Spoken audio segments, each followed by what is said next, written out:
Война идет, понимаете, а вы болтовней занимаетесь. Мужики, я вас очень прошу, поймите серьезность момента.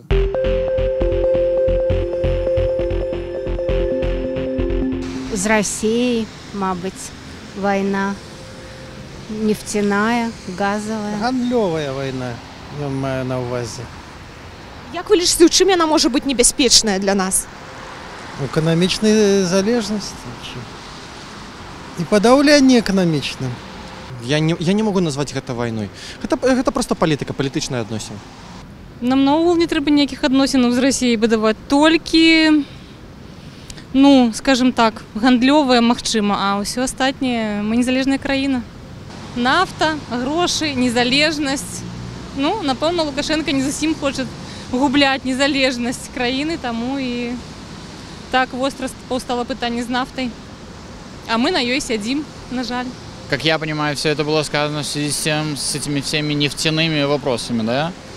Ну, не знаю, я лично ни с кем не воюю, знаете, я воюю только с ценами на топливо, еженедельно повышающимся на 1 копейку. По мне, война — это слишком громкий термин, как бы, я бы не использовал его в таком случае. То есть переговоры всегда есть переговоры. Нет, нельзя называть войной. Просто недоговоренности двух партнеров. Вот, войны здесь нет и не может быть. И правильно говорят, что это братские народы, мы были, есть и будем. Ну вот, я не вижу ничего страшного, это все пройдет. Это договорятся, как и договаривались 20 лет до этого. Мне кажется, у нас была, скажем, такая постоянная тихая война с Россией, потому что как бы мы им что-то должны, но при этом и нам какие-то условия, допустим, определенные ставят. И если я не ошибаюсь, еще с далеких времен Россия всегда хотела, чтобы как бы Беларусь вошла, собственно, в состав России. Вот. Поэтому, мне кажется, они потихонечку, может быть, так завуалированно и к этому и притягивают. А вы как к этому относитесь? Я?